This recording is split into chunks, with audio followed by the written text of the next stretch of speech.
الحمد لله رب العالمين وأصلي وأسلم على أشرف المرسلين سيدنا محمد وعلى آله وصحبه أجمعين. في هذا الفيديو إن شاء الله تعالى سأتحدث إن شاء الله تعالى je parle de quelques manières qui utilisent certains raqis qui ne savent pas légiférer. Pour certaines personnes qui il va voir Inch'Allah bi'idhnillah, il va comprendre c'est quoi qui est légiféré, c'est quoi qui n'est pas légiféré bi'idhnillah sami al-alim.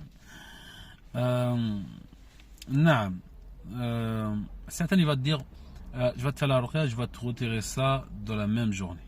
Je te fais la ruqya un exemple, je te retire ça dans la même journée. Je viens, s'il y a quelque chose, je te le retire dans la même journée. Dans la même journée, c'est pas possible. Ça sera possible avec la permission d'Allah subhanahu wa ta'ala, comme ça sera pas possible qu'Allah n'a pas destiné la guérison pour cette personne ce jour-là. C'est-à-dire même, on vient, on récite, on donne des traitements, tout ça, c'est Allah subhanahu wa ta'ala, celui le guérisseur. C'est pas un tel qui va guérir et va vous, un exemple, donner la guérison. C'est Allah subhanahu wa ta'ala le guérisseur. C'est pour ça, tout ce qu'il va dire, je viens dans la même journée et je vous guérisse, et je vous guérir, je vous truc, s'il y a quelque chose, je le retire.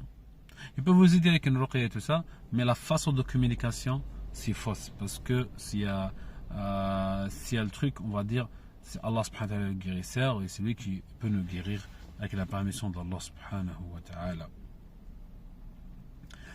Le deuxième conseil et le deuxième erreur et le deuxième personne qui font ça, et ça c'est plus grave que le premier, le fait que vous demandez, vous dire envoie-moi une photo et je vous retire tout ce que vous avez. Envoie-moi juste une photo, je vous dis qu'est-ce qu'il y a. En général, ces personnes-là qui disent envoie-nous les photos et je vous dis qu'est-ce qu'il y a, c'est juste que votre photo, il va travailler, il va communiquer avec des djinns avec cette photo-là. Et ça dépend. Soit il va mentir, il va dire ouais, il a rien fait, soit il va travailler avec des djinns pour truc. En tous les cas, la photo, je ne la jamais donnée à n'importe qui. La troisième encore, c'est il n'est pas moins pire que le premier. En général, le deuxième et le troisième, ils sont liés. Les personnes qui demandent ça, ils demandent ça aussi. Je vous fais un captage, tout ça va partir. Il va vous dire, je vous fais un captage et après ce captage-là, tout ça va partir et je vous guéris à travers un captage. Il faut comprendre une chose, que le captage, c'est quoi le captage? Captage, le fait de quelqu'un, il va ramener un intermédiaire. Ce intermédiaire-là, une autre personne qui sera possédée, soi-disant, il va prendre les djinns qui sont dans la personne pour envoyer sur le patient, que vous regardez ce qu'il est le patient. Après, vous revenir pour donner l'information. Mais est-ce que cette manière, c'est légiféré? Ça, c'est le top de l'égarement, on va dire. Parce que le fait de travailler avec des djinns, on n'a pas le droit. On n'a pas le droit, un exemple, de demander au djinn, va là-bas, il cherche les informations, il revenait et tout ça. Si on rentre dans ça, on ne va jamais s'en sortir. On va jamais s'en sortir.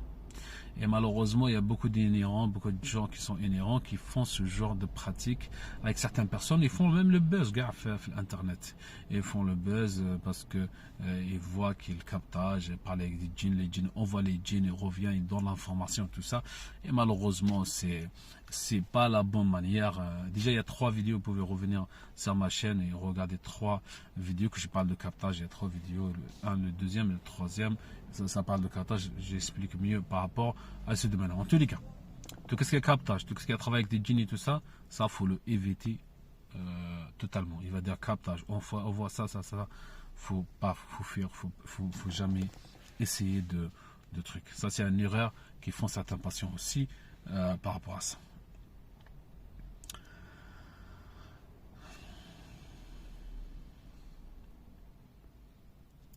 Alors, le quatrième point, le fait qu'il va vous demander des vêtements.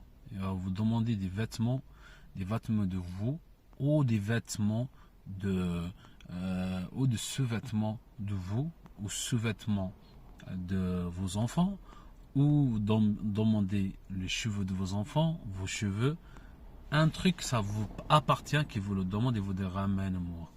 Ramène-moi un exemple, il va dire ramène-moi un exemple vos vêtements, vos pantalons, ramène-moi ça et je vais faire avec. Ça, c'est faire très très attention avec ça, parce qu'il peut vous ensorceler pour, il s'appelle quoi? Il s'appelle mu'alajat sihr bi sihr akhar, guérir la sorcellerie avec une nouvelle sorcellerie. Ça veut dire que la personne ne sera pas guérie, mais il sera avec un autre djinn plus puissant que celui qu'il a, qui sera tout le temps avec lui. Il l'embête encore plus que le premier, et ça sera la catastrophe. Ce sera encore plus dur à retirer tout ce qu'il y a qu'il a vu. Alors, le fait que quelqu'un vous demande un exemple, les vêtements, pour la ruqya, il va dire ramène-moi vos vêtements, ramène-moi un objet, ramène-moi vos cheveux, ramène-moi ça, ramène-moi ce vêtement, ramène-moi tout ça, faut éviter. Bi'inillah as-sami' al-alim. Tout ça, faut éviter. Bi'inillah as-sami' al-alim. Bi'inillah as-sami' al-alim. Quelque chose aussi, le fait qu'il va dire ramène-moi des œufs. Ramène-moi des œufs. Ça, c'est connu dans la sorcellerie. C'est connu dans la sorcellerie qui utilise les œufs pour la sorcellerie. Pourquoi les œufs? Pourquoi quelqu'un va dire pourquoi elle m'a demandé les œufs? Pourquoi il utilise les œufs? Alors, les œufs, pour vous comprendre, c'est quelque chose de vivant. C'est pas quelque chose, un exemple qu'on le fait, quelque chose comme ça. Un exemple, les œufs, c'est quelque chose de vivant. La preuve, quand un exemple, on prend un œuf, on le met avec la lumière, tout doucement, on va la laisser. Après, il peut sortir un pouce tout doucement, il peut sortir tout ça, parce que l'œuf, c'est quelque chose de vivant. Non. Quelque chose qui va vous dire, ramène-moi des œufs, ramène-moi des trucs comme ça, faut vraiment éviter. Il y a plein de choses d'autres, mais moi, je mets juste, Inch'Allah Ta'ala, les points qui sont importants, il y a d'autres plein de choses en fait. Un autre point aussi,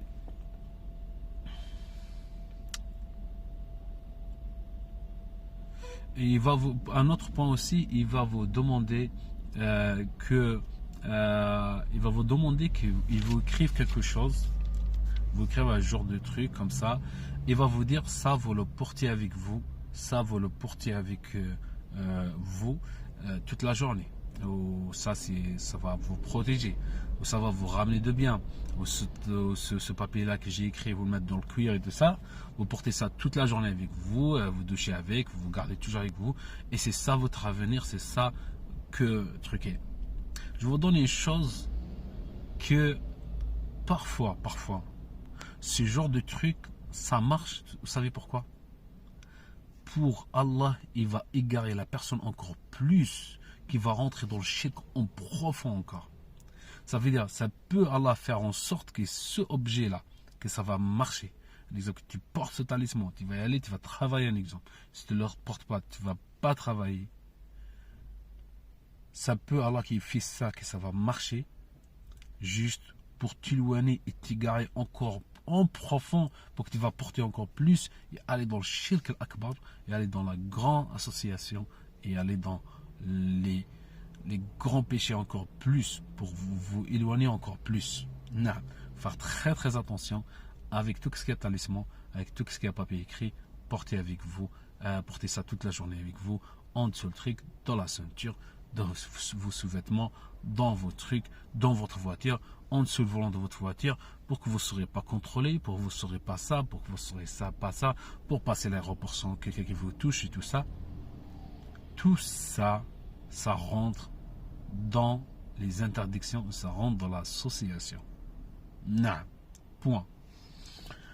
On a dit tout ce qu'il va demander, comme portée de talisman, portée de trucs et tout ça aussi, c'est interdit. Faire très très attention à ça aussi. Un autre point aussi, il demande à égorger un coq devant votre maison, en exemple. Il demande à égorger le coq. Pourquoi le coq? Pourquoi un coq? Pourquoi il demande cet animal? Pourquoi un exemple il ne dit pas un exemple ramène? Certainement il va dire égorge une chèvre, égorge un mouton, égorge ça. Et ça c'est le pire de l'association. Il va dire faire ça parce que c'est quoi? C'est l'association majeure. C'est l'association majeure. Il y a l'association mineure, il y a l'association majeure. L'association mineure, le fait, un exemple, quelqu'un qui est pris, il va faire la prière bien pour les gens, un exemple, il le voit, il dit ah oui, lui il prie bien, tout ça, pour montrer aux gens. Un exemple, ça, c'est juste un exemple. Les gens vont dire il prie bien, on appelle ça l'association mineure. Mais quand on dit l'association mineure, c'est pas c'est pas dans les péchés, c'est pas grave. Il est plus que la fornication, il est plus que le vol, il est plus que tous les péchés. C'est-à-dire il y a l'association majeure, après il y a l'association mineure, après il vient tous les péchés qui viennent en bas, qu'on connaît là tous les jours. Alors, le fait d'égorger quelque chose pour autre qu'Allah, un exemple pour la maison, pour autre chose comme ça, pour être la maison, pour être protégée, ça rentre dans l'association majeure. Ça veut dire, vous avez un acte d'association. Vous avez associé à Allah subhanahu wa ta'ala. C'est le shirk al-akbar. C'est la chose que Allah subhanahu wa ta'ala ne pardonne pas. C'est le shirk al-akbar. Le fait de égorger pour autre qu'Allah, pour protéger la maison, pour mettre devant la porte, pour je sais pas quoi, n'importe quelle chose qui va utiliser ce truc-là, ou ramène-moi un exemple, un coq noir, un coq comme ça, un truc comme ça, pour qu'il va utiliser. Reviens sur le coq. Pourquoi exactement le coq? Pourquoi le coq?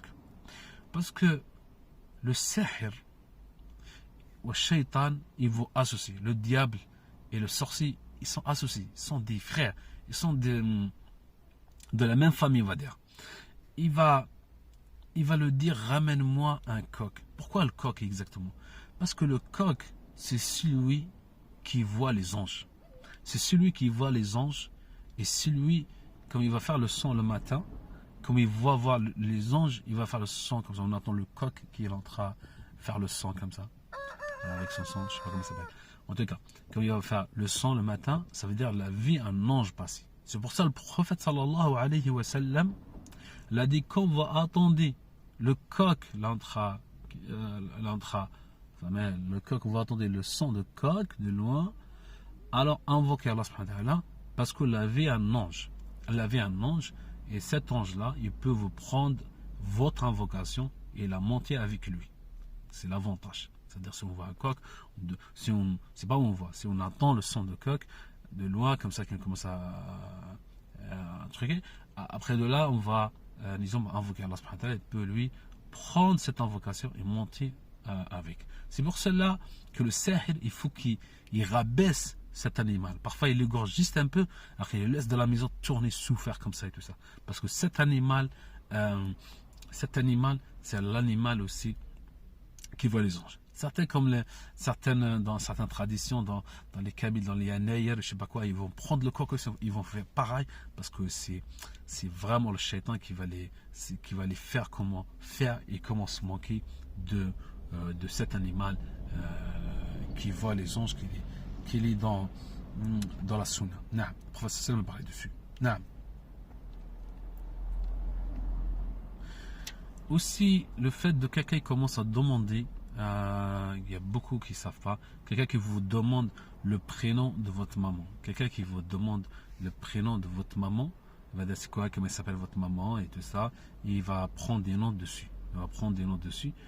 Parce que Allah subhanahu wa ta'ala, dans un verset du Coran, Allahu a'lam, et demander à leur père, c'est-à-dire quand on va dire quelqu'un, on va demander à lui un exemple. Si on dit quelqu'un, on va pas dire ta maman s'appelle comment, juste un exemple, parce que en général on ne demande ni père ni mère, mais si un exemple quelqu'un dehors comme ça, un enfant, on va dire toi tu es le fils de qui, sans rien dit, on va dire toi tu es le fils de qui, il va pas parler, il va dire moi je suis le fils d'un exemple de Fatima ou de quelque chose comme ça, il va dire moi je suis le fils de Mohamed, il va prononcer le prénom de son père, c'est pas le prénom de sa mère. En tout cas, le sahir, il veut prendre l'information et il veut prendre le nom de la maman. Donne-moi le nom de ta maman. Donne-moi votre nom de maman. Ça veut dire qu'il va prendre le nom de la maman et il va travailler dessus. En général, quand il prend ces informations, il ne va pas donner la réponse tout de suite. Il va prendre ces informations, le nom de la maman et tout ça. Et après, il va utiliser. C'est pas quelqu'un comme exemple va dire comment vous appelez. Vous dites ah oui, pourquoi elle m'a demandé mon prénom et tout ça. C'est normal, quelqu'un il demande comment tu t'appelles. C'est parce que quoi, il va se rappeler de lui, il va se rappeler comme c'est un professionnel, il va peut-être l'enregistrer et tout ça pour le trouver après facilement. On ne parle pas de ça, on parle de quelqu'un qui est en train de demander le prénom de la maman de la personne. Ça c'est, utilise ça aussi pour la sorcellerie, pour aussi prendre des informations à travers les djinns. Qu'est-ce qu'ils demandent les djinns à eux? Qu'est-ce qu'ils demandent les shayatines? Eux, ils vont obéir, ils vont donner ça au sihr. Ils vont donner ça au sihr. Naam. Alors, comme on a dit, c'est ça, c'est-à-dire le fait qu'il va demander le coq, qui va faire tout ça, tous les poids qu'on a dit, c'était. Peut-être on a oublié quelques-unes parce que malheureusement maintenant, le monde, il y a beaucoup de choses à voir, il y a beaucoup de choses qui demandent, il y a beaucoup de choses qui truquées, et il faut vraiment faire attention à vous, à vos familles, à vos enfants, à quoi faire et tout ça.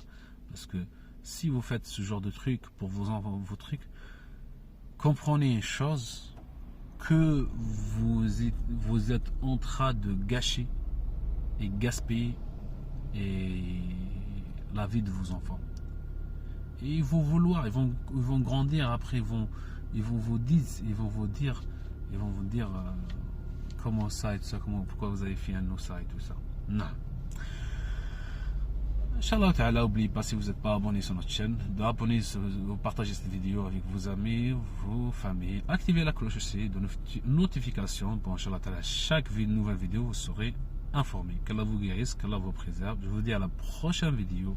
Assalamu alaikum wa rahmatullahi wa barakatuh.